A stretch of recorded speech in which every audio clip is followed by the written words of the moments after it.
Welcome, everyone, to the Cybersecurity podcast. It's the Cybersecurity podcast with a little extra BS. I'm Andrew Nuxel. I'm Nathaniel Dick. And for today, we have a special guest with us, Gary De Mercurio, expert pen tester, has a lot of experience in the field and a great story for us. So we're going to jump right into it. Gary, could you tell us a little bit about yourself? Man, that could be like a 30-minute question. I like to talk about myself. Let's see, a little bit about myself. I got started in the pen testing business when I was actually in the United States Marine Corps. I was a pilot, and most officers in the Marine Corps have like 15 jobs, and one of my jobs happened to be building maintenance, and that meant an embarkation officer, which meant that I was responsible for taking our squadron from point A to point B. And then once we got from point A to point B, making sure that that building was safe and secure, and insert all the other stuff here that goes with buildings. My OIC at the time asked me if I could move the SIPR vault, or build the SIPR vault, which is just where we have our super secret network for housing secret data and secret information, things like climb rates and missile data for enemies and things like that, and as well as our own stuff. And I said, sure, I can build one. And then after I built it, he said, do you think that's secure? Do you think you can break into it? And I said, well, I built it. I know I can break into it. And then we got beer, and the next day I won a case of beer. So fast forward a few years, I was an engineer for aerospace, and that started getting boring. And I said, I wonder if I can find a job where I got to break into things and do stuff like I did kind of when I was in the Marine Corps, when I was building SIPR vaults. And lo and behold, you just have to become a hacker in order to be able to do it. Well, most people do, at least that's how I did it. So went back to school, got my master's in computer science, and with a specialization in penetration testing, which I don't recommend because it's super expensive to go that route, but it's cheaper than getting a certificate. And then, coal fire at the time, a company gave me a chance. I went from making a whole lot of money to making almost none. I think I was hired on at like $48,000 at coal fire for my first pen test job. And big reset from being an engineer in aerospace. But fast forward another, 10, 12 years, or however long it's been now. I think it's been a little bit longer than that. But running my own company called Kaiju Security, and kind of specialize in red team stuff. And here we are. Awesome. For those of our listeners that aren't abundantly familiar with penetration testing, can you just give us a high-level explanation of the types of things you do as part of a test? Sure. Pen testing is just ensuring that things that people have built are working the way that they intended to do it. Whoever that happens to be that built it, whether it's a developer or the engineer, whoever happened to be building that, making sure that it works the way that it's supposed to work. There's this great video of it's like a box, and it's got all the different shapes in it. And then have you guys seen this? And they hold up the star, and it goes, can you tell me where the star goes? and then they're like, that's right, in the star hole. And then they say, you tell me where the square goes. And then there's a square there, and then the person watching it goes in the square hole, and they're like, that's right, it goes in the star hole. And the person goes, no, and it goes, here is a cylinder, can you tell me where the cylinder goes? They're like, the cylinder hole. That's right, in the star hole. So that's basically what pen testing is like, is you take a system that somebody built that's supposed to work a certain way, and then you start forcing these things into different areas that nobody ever intended them to do, just to see if you're able to do it. And then you come back and you tell somebody, whoever made it, why their thing doesn't work the way that they think that it should. That's a really good description. Gary, I will say that you're probably the legend of pen testing. I remember when I was first learning about pen testing and kind of diving deeper into it, and then hearing about your story. Can you share with our listeners a little bit about your interesting story experience that happened a few years ago around rules of engagement? Yeah, so my partner in crime and I, quite literally, Justin Wynn, we were tasked when I was working at my former company there, Coal Fire. We were tasked with the state of Iowa to go through and do basically what is a full red team on a couple of different locations for their county, or I'm sorry, for the state, because it was in multiple counties. basically what that meant is we were there to perform a physical assessment on the location, and part of that physical assessment meant that we would break into a courthouse, for instance, and while we were in that courthouse, we would see if we could get any kind of data, anything that could be used to leverage, manipulate, insert bad things that bad people do here. That included things like evidence from court cases, or finding jurors' names and figuring out who jurors were when you're not supposed to know, seeing if we could get into judges' computers. And then we were also supposed to leave we usually call them leave behinds, but basically it's just some sort of device, usually a Raspberry Pi or even a laptop. Our case, we just left a laptop and we plugged it into the municipal server that was in the bottom of the courthouse, and then we could start our internal penetration test. In this case, it was a red team, so we were supposed to put it in there without anybody knowing, see if anybody could detect it, and then we would go and then we would attack their system like a real attacker would. That's the whole point of what we do for red teaming. So we got on site, we crushed everything. I think we made it. We had 5 buildings to test. I think we made it through 4 in the first 2 or 3 days. Multiple entries into multiple buildings. You have the flags, right, that you're supposed to get, which is basically like, hey, we want you to do these 10 things. Yeah. I think out of the 10 flags they gave us, and this is just a generic, I don't know if it was 10 flags or not, I'm just making that up, but yeah. But out of the flags that they gave us, I think we got like 20 more on top of it. We found there was judges' computers that were wide open that we were able to get to. We could see their dockets. We could see everything that judges could see. Their network was completely flat, which just means there was no segregation. There was no gates, no doors that we had to open up. Once we were on it, we were on it. We had the master keys to the building, which we could just copied and come and go as we pleased, which we already did anyway because it was really easy to get in. What else? We were able to get to the armory for the police officers. We were able to get into evidence locker. We found all the jurors' details. So say we were in the mafia, we wanted to knock off a juror. Super easy. We could have just been like, oh yeah, here's the data, and here's the juror on this case, this case, and this case. This is their name. This is where they live. This is juror number 7. We found all that stuff. We just routed the place. But that's our job, right? That's what we're supposed to do. And then we come back and we tell the client, we say, hey, these are all the problems you have. These are all the situations. This is how we would recommend to fix it. And this is how you prevent keeping people like us from doing this stuff to you. Yeah.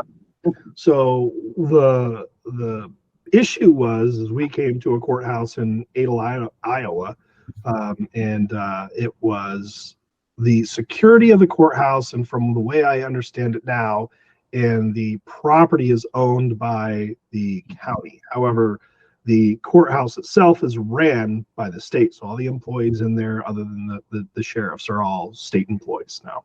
The weird part is we were state employees under contract because we were hired by the state. The sheriff did not see it that way. Didn't like the fact that we had broken into his courthouse. We ended up setting off one of the alarms, but in the statement of work, that was part of what we were testing. We were making sure that the systems in place worked the way that they were supposed to work. So actually, when we showed up, the door was open.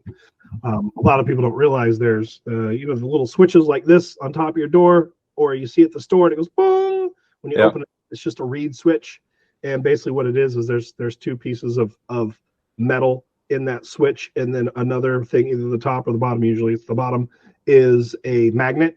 And so when that magnet goes under the switch, it will push the switch apart because one of those will be ferrous, the other one won't. And then when you remove the magnet, it comes back down, it completes the circuit, and then it makes it go bong, or it sets the alarm off, or whatever. There's 2 different times. There's the other ones that pull it down, and then when you remove the magnet, it makes it up, and then it breaks the circuit and it sets it off. But that's more or less how they work. So when you set an alarm and that door is open, or a window is open, what you're going to see is a fault. It'll say fault zone 1. So in this courthouse, that's exactly what happened. Is the door never shut all the way, and so there was a fault on that front door for the alarm. And so we opened it up. The alarm never went on. We're like, oh, that's probably not supposed to happen. Your door shouldn't be wide open to your courthouse at night. Yeah. And so, the professionals that we are, and the reason they hired us wasn't to say, hey, how did you get in? Oh, your door was open. Well, that's not very good test. So we gave them the benefit of the doubt. We closed the door for them, and then we proceeded to do our tests. We broke in. The alarm went off then, because then that fault had cleared. And then the police came probably about 5 or 10 minutes later. And fast forward a little bit, they couldn't get in the building. There's actually some pretty funny chest cam footage of cops saying, how the heck did they get in? I don't understand how they get in. So we finally ended up coming out to them, and to make a very long 6-month story shorter, the deputy sheriff and city police that were on site that night let us go. They checked our credentials, they got our get out of jail free card, they looked at our statement of work, or not statement of work, but our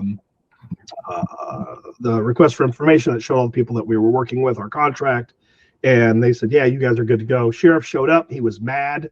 It was, we believe, a political beef. He's on camera saying the words, the burden of proof is on them. I don't even care. And they can't do this, meaning the state. They can't send burglars like this into our courthouse.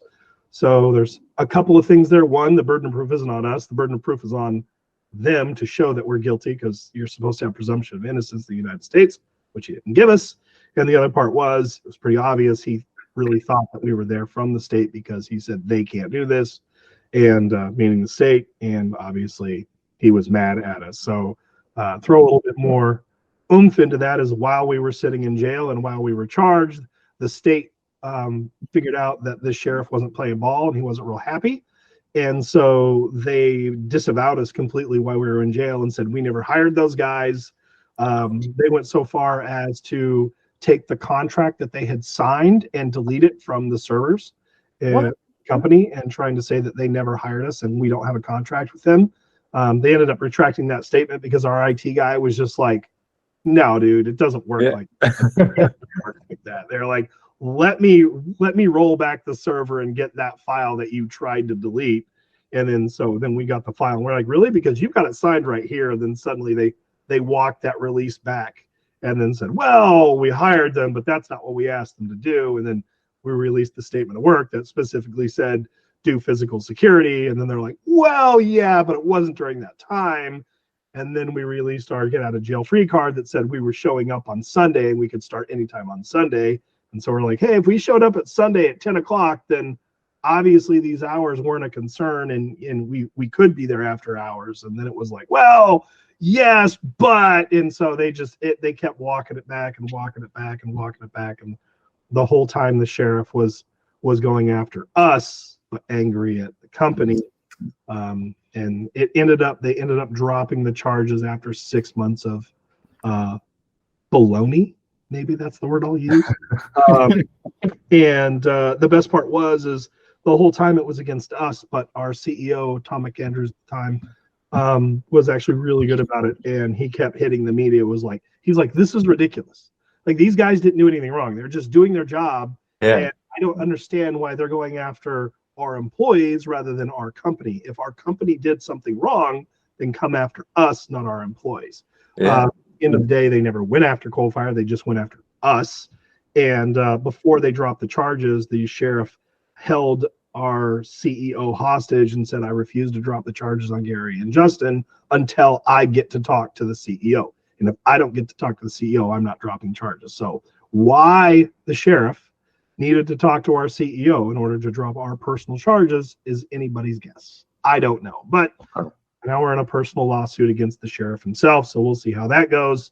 Even if we win $1, good, because then at least the justice system, we can prove that it works. But yeah, wow. That's the super long version. And, yeah, that's a lot of times, I think even people that are familiar with the red team process and penetration testing don't even think about the physical security side of it and how important that is. And one of my funny stories from the first time I worked with you, at Coalfire, you showed up on site and physical security was part of it. And we knew what day you were coming, but we get a call from our lobby.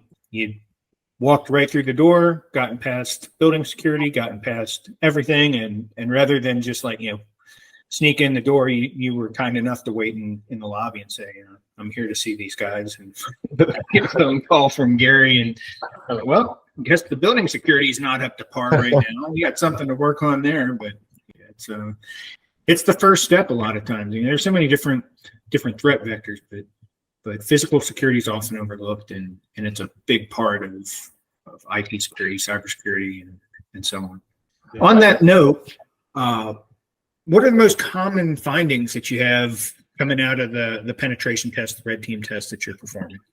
To be honest with you, the most common findings we have, and if we're talking full spectrum red team, the biggest findings that we have are always going to be they're going to be centered around social engineering and doors. Like that, those are the two biggest things you are going to see every single time. Nobody in the industry apparently knows how a door works except door guys. Regular security, vice presidents of security, they have no idea how doors work, how maintenance is supposed to work.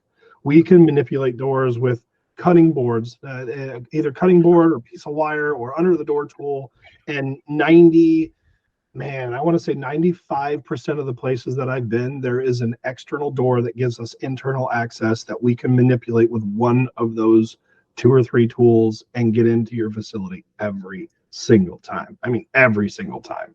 And it's not a euphemism. It's not me being like exaggerating, because I'd like to exaggerate sometimes. It makes a fun story, but in the instance of security, I typically try not to. Yeah, it's not an exaggeration at all. You would be utterly amazed at how easy it is to get into most facilities. And then you follow that up with social engineering, talking your way into things. There was you'll have to forgive me. Not only am I former military on red teamers, so like stories are my thing. So I apologize if I break into story. There was a facility that I was hired into to see if I could talk my way into a call center. It was for a bank. And it just so happened that the call center also housed their servers. And so they said, oh, see if you can get in the call center and then see if you can get in the server room. That was the 2 flags. And so I showed up and I had a flannel shirt on and I had my Carhartt jacket. I was in my Ram pickup truck, and I drove up and I was like, oh, there's a hotel across the street. I'll go to the hotel and look at the building from there. So walked up the hotel stairwell and was looking out the windows and looked. I'm like, oh wow, the roof kind of looks like it was repaired. And I mean, guys, I was there for 10 minutes. I'm like, look like it's like fairly new repairs. I was like, yeah, whatever, I'll try it. It was supposed to, there was a storm coming, was supposed to get a ton of snow. And I said, I'll knock this one out before, and if I don't get in, then I'll come back after the snow hits and, drive back down. Cause I think it was in Oregon or something, which is only a few hours away from me. And so I walked in and looking like some sort of maintenance guy, repair, whatever. And a lady was there and I said, hey, how you doing? I'm just here to check on the roof repairs that we did some time ago. I was sent in. There's the storm. You guys heard of the storm coming with the snow. We just want to make sure that you guys aren't going to leak, and make sure that those repairs are done the way that they're supposed to be done. And if that lady didn't jump out of her desk and say, I have been expecting you guys, you were supposed to be here a few weeks ago, like nobody ever showed up. Nobody ever called us. And I'm like, yeah, I am so sorry. I'm like, wasn't me. I wasn't supposed to be here, but I went through it. I've got this list and I had a clipboard on my hand with some nothing on the page. Right. I said, I'm here. I got the clipboard on the list. I'm just going down and making sure that all the, the recent repairs that we've done are good. Because we just don't, this storm's supposed to dump like 3 feet of snow. Don't get a lot of snow here like this normally. She's like, yeah. What do you need? What do you need? Gave me the keys to the building. I had access to everything. I told them I needed to go. After I went on the roof, I said, hey, this section of the building, because I already knew where the server room was. This section of the building had some repairs too. Can I get in there? And she's like, oh, well, that's our server room. I was like, that's probably pretty important that I go in there. And so she's like, okay, well, I think you've got to be escorted. I'm like, yeah, that's fine. Whatever you guys want to do. Right. So it wasn't the fact that I had to get in there unescorted. It was just I had to get in there, period. And so I knocked everything out in an hour of the pen test of all the things that they wanted to try, just because I went across the street, looked at the roof, and saw that there was roof repairs. It just the biggest things are the things that people don't test for. That's it. Everybody does their external penetration testing.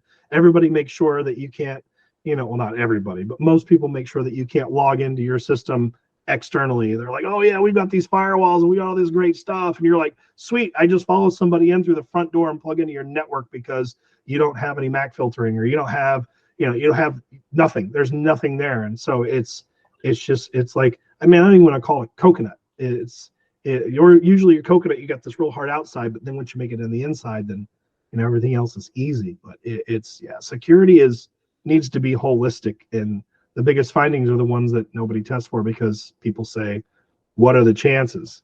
Yeah.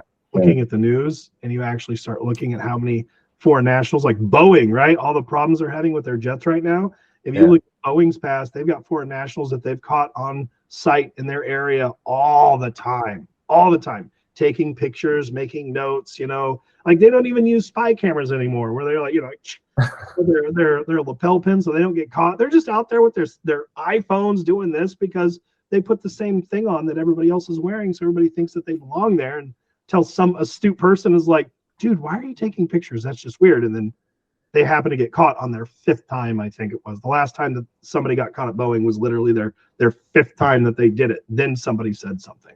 Oh man, it kind of aligns with like what we're seeing like all across industry, is the user is the greatest weakness. How do you, Gary, suggest to organizations, how can you protect against that? We're, as security professionals, how do we start informing our users? What are some good tactics that help defend against those types of big holes that you were talking about? I actually wrote, like my LinkedIn page, I write articles every now and then. They're usually centered around the other parts of the red team. Everybody does things logically. They get pen tests. Most people have to, because of some client standard, whatever, which is the bare minimum, by the way. Somebody says, well, we passed PCI or we passed FedRAMP. You're like, congratulations, you did the absolute bare minimum for security. Well done. But it's understanding the attack vectors that are going to come at you, and understanding how they work so you can defend against it. It's like the doors, right? Like if you don't understand how a dead latch works on a door and it's not working on the door, then you don't know that you need to defend that door. It's the same way in all aspects of security. It's just figuring out what works and what doesn't. And that's usually where professionals come in, is you ask somebody who does these things every single day, and what works and what doesn't, and how to defend against it. And some of the biggest things is, especially now with ransomware, you see ransomware companies go after third parties. They go after right? Criminals can do stupid things, but they're not dumb, right? They do stupid things that get them caught, but for the most part, some of the things they do are extremely ingenious. And so somebody who doesn't want to get caught, who wants to make a lot of money, who is ingenious and has a ton of experience and talent, which most of these criminals do, they're not going to go after your login page unless there's something there that's super low-hanging fruit, because everybody else does that. Every script kiddie, everybody in the world has probably hit your login page. Your pen testers have hit your login page. But how many people have gone onto LinkedIn and see who your third-party vendor is, and how secure is that third-party vendor against social engineering? Probably not very good, because nobody does that, because they don't want to spend the money, the effort, or they aren't working with the right people to tell them that through threat modeling, that is an actual attack vector. And so, I mean, that's how Caesars and MGM was hacked. That's exactly how it was hacked. It's through social engineering. So the best way to defend against it is to hire somebody, or get somebody, or talk to somebody, or build a team who specializes in those types of things. It's out there. You can defend against it. It's just, it's why we started our own companies. We wanted to work with people who actually cared about security rather than the illusion of security.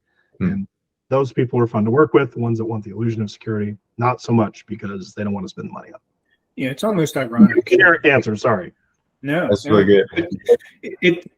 Social engineering is, as you mentioned, if not the largest, one of the largest threat vectors that any organization is going to face. And it's not that a blind eye is turned to it.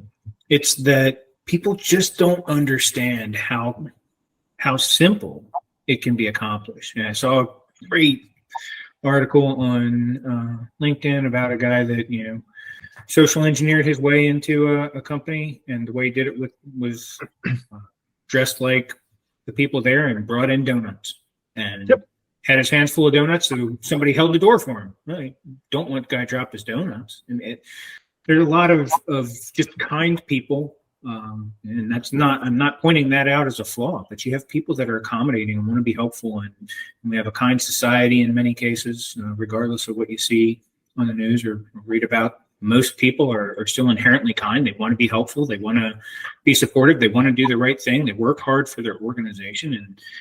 And again, ironically, criminals love it. That's my way in. And fortunately, in a lot of the cases we hear about it, it's someone that has a white hat or doing it as a test and with the best of intentions. But there are a lot that aren't. Gary, one thing I had a question for is, how do you attempt to educate your user base as a cyber professional? Hire good companies, but how do you communicate those risks so that they are informed and they can make those informed decisions? They may not know a lot about cybersecurity. They may not have a great understanding of a lot of technical things, but how can we make them aware of that so that at least they know who to come to? What are your thoughts on that? The first thing I want to do is correct you, because it's one of my pet peeves. Is it's security, and we say cybersecurity, but really it's just simply security. Our lawyer, actually, I think he's in his 70s, maybe his late 60s. I might be dating a little bit, but he's basically retired, and the guy just gives 0 Fs about anything. He's awesome. And he was actually questioning. We watched him question a CIO of a company, and he said, "Well, what is your job function?" And he said, "I ensure data security at my company." And he said, "Okay, so what would you do if the front door of your company didn't work?" He says, "That's not my realm of responsibility. That's physical security." And he said, "Okay, so if the door doesn't work and somebody comes in and they go to that front desk and they take a bunch of binders and folders that have information in it and walk out with it, is that your problem?" And the guy said, "No, that's not my problem. That's physical security." He says, "Okay." And this guy doesn't know anything about cybersecurity at all, but he is the best case I've ever seen for this. Yeah. And he says, "But you just said your job was to make sure and safeguard information." And the guy says, "That's right." "Well, isn't the stuff in the folder information?" And the guy stopped and goes, "Well, yeah, I guess when you put it that way, I guess it is." And he said, "It's just a different medium, right? You store information in a computer. You can store it in a Rolodex. You can store it on your phone. You can store it in a file, right?" The guy goes, "Yeah." And he said, "So if you're the CIO of the company and your literal designation is to safeguard information, isn't that your problem if somebody walks in or walks out with a filing cabinet?" And the guy goes, "I've never thought of it that way. You're right." And so here you have a guy who's been in cybersecurity his entire career, right? He's risen to the highest level, whether CIO or CISO is the highest level for, security guys, who knows? But he's risen to the highest level he can possibly go without actually running the company. And he had this older lawyer who has no experience whatsoever explain to him what his job is based on a one sentence from him. And he's like, "Oh yeah, I guess that is my fault, isn't it?" Yeah, it is your fault. So I love to tell that story because it wraps everything up in a nutshell. It's just security. It is the CISO, the CIO is just as responsible to make sure that somebody can't get in the front door, plug into your network, steal your shredded paper. Like, all that stuff is just a form that we house our data in rather than something else. But I'm sorry, what was your question? Because I went off on a tangent. I love it. That's really important. I think that's often missed. No, I just talking about security now. How do you communicate that security risk to everyone? Like, great. Hopefully that lawyer knows about security and hopefully cyber and security professionals do. But like, how do we make sure everyone in the organization can be on board with that type of terminology too? I think you gotta, the first step is talking to somebody who cares. If somebody is just there to get the check in the box, then it doesn't matter. You can give them the worst case scenario, you can give them proof, you can do everything, and at the end of the day, you come back next year, you do the pen test, they've made 0 changes because they just don't care. So at first it's getting somebody who actually actively wants things to change. They want them to get better, and they care about the thing. And then once you get that relationship, then from that point on, it's pretty easy. It's just how people learn and what they do. You can, we do walkthroughs, which are one of my favorite things that we actually did for Andrew. That's actually what we're doing. It wasn't a full-blown red team. It was just a walkthrough. You go through and you take a designated person from that company, and it's basically like show and tell day. You're just like, this is how you can get in through this door. This is how you can bypass this. This is what social engineering looks like. And then you sit down and you tell them, these are the things that you're able to do. These are the attacks that you have right now. This is how they work. This is why they work. And this is how you can prevent them. And this is why these preventative measures stop all these things. And you go and you use that consultant moniker of trying to be an expert in a field, or at least educated far beyond the person that you're talking to, and being able to do that deep dive and say, this is why it works. And then being able to explain it in a way that they can understand it. There are a lot of CISOs or even CIOs aren't pen testers, but being able to explain why a pen test is important, how it works, and why it's important, that what we found is more important than actually finding it, because if you can't convey why it's an issue, then it won't matter, right? And then I think it's examples, and then it's going to be like past examples that you've given other companies where they've implemented things and then they've seen change, and then being able to give that to somebody and then letting them make the decision on the right amount of information that you've given them.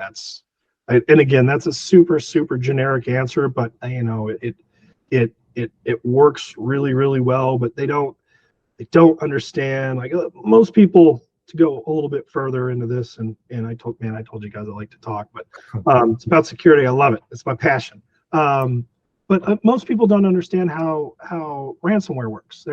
Ransomware has an affiliate program where they literally hire thousands of people to work for them, just random consultants, if you will, right, or mercenaries. And then they have affiliate packages. And so these affiliates join ransomware for $500, $1,000. They give them that, and then they give them all the tools they will ever need to hack your company or your company or your company. And then not only do they give them the tools that they need to do it, but they give them tech support. So if they get a foothold into a company somewhere and they've released the ransomware on their system, but it's not quite working or something isn't, they will remote in and they will help you get that ransomware to work on that company. And then after you get the ransomware to work and you've exfiltrated the data, and now you've got their data stores so you can hold that ransom, and then you've got the network on lockdown, and you release it, and then a message pops up. That's the new hotness for ransomware, is you get a message that pops up on the computer that goes, haha, all your bases belong to us, now you owe us money. And it's ran just like a business where you've got pricing tiers. Well, for $3,000, we'll give you another 2 weeks. For $7,000, we will show you the data that we have, and we'll give you 3 weeks to come up with the money. For $15,000, we'll unlock your system. For $25,000, we'll unlock your system, and we'll delete the data that we've stolen from you. Like there's literally options that you can pick through this stuff. And if for some reason your negotiations aren't going well, guess what else being an affiliate buys you?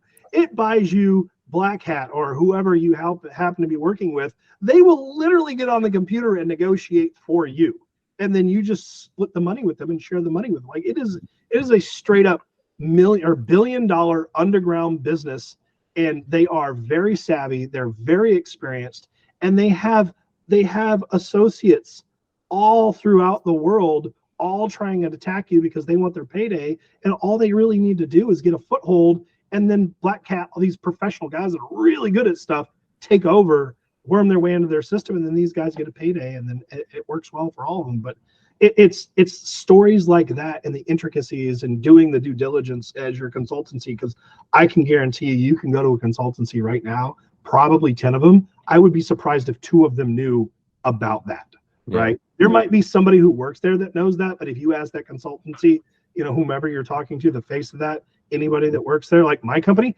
everybody knows that because that is literally our job. That is what we're there to do. You can ask anybody in our company, even our sales guys know that stuff. But you go to somebody like Deloitte and say, hey, do you know about this? They're like, oh, well, this is it. We can do a write-up for you. We can do all these things. But it is knowing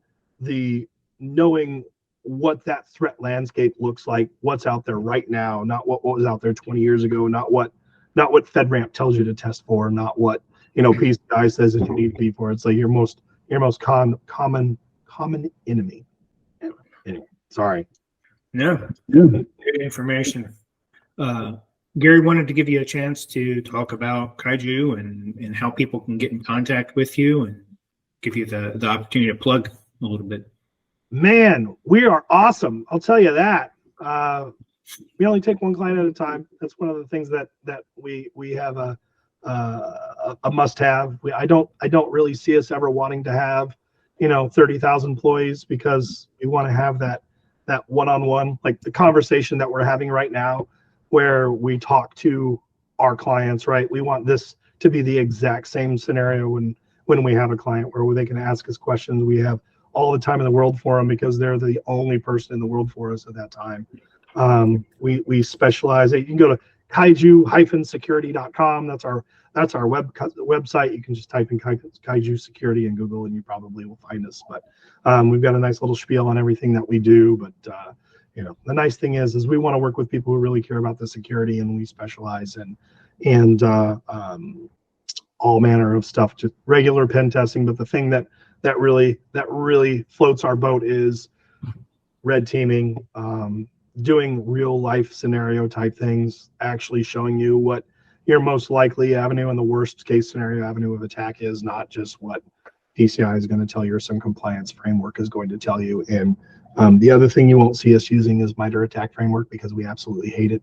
And there's a lot of people out there that are like, because I said that, but at the end of the day, it's about seeing what is out there and what's new and what's the hotness and what the bad guys are actually going over, rather than a list that somebody made over a bunch of different attack vectors that everybody already knows about in the world. And we kind of talked about that earlier. If everybody tries to go through your front door, MITRE ATT&CK framework is, okay, this company normally goes through the front door, and you're like, no, that's the only one that you've caught. That's why you think that, because they actually have 4 or 5 other attacks that they use all the time. They just have never been caught. But it's a good thing that you think that that's all they do is go through that front door, because that's all they're caught. So yeah, I mean, that's the general output. We test person, people, things, processes, procedures, and make sure that when you've got that board for all those shapes, that it works the way that it's intended to, instead of putting the star through the square. Great catching up. We'll be posting this soon, and thanks everyone for listening. Yeah, thanks so much, Gary. That was fascinating conversation, and appreciate your input. It was awesome. My pleasure. Sorry I talk so much. Oh, that's really what we came to hear. So thank you.